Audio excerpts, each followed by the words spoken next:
Pakistan is always a cry baby. Pakistan எப்படின்னா, அவங்க ஒரு தீவிரவாத தாக்குதலை நடத்துவாங்க. அதன் பிறகு இந்தியா வந்து ஒரு ரீட்டாலியேட்டரி அட்டாக் பண்ணால் அதுக்கு உட்காந்து அவங்க வந்து ரியாக்ஷன் கொடுத்துக்கிட்டு என்ன பண்ணுவாங்கன்னா, யூஎஸ் கிட்ட மற்ற நாடுகள் கிட்ட போய் எங்களை இந்தியா இந்த மாதிரி பண்ணிடுச்சு அப்படின்னு சொல்லி அழுகுறது மட்டும்தான் அவங்களுடைய வேலையாக இருக்கும். இன்னொன்று என்னென்னா, இந்த காஷ்மீர் பிரச்சனையை வைத்தே வந்து அவர்கள் வந்து ஒரு மிகப்பெரிய ஒரு கமர்ஷியல் ஆக்டிவிட்டிலையும் ஒரு க்ரௌட் ஃபண்டிங்லேயும் பாகிஸ்தான் ஈடுபடுவாங்க.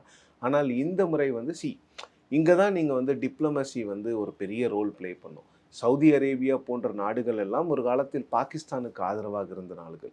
இன்றைக்கி வந்து அவங்க சவுதி அரேபியாலாம் இந்தியாவுக்கு ஆதரவான நிலைப்பாடை எடுத்தாலும் நிறைய இஸ்லாமிய நாடுகள் வந்து இன்றைக்கி வந்து ஒரு நடுநிலை போக்கை எடுக்கிறாங்க. அதுவே இந்தியாவுக்கு ஒரு மிகப்பெரிய வெற்றி.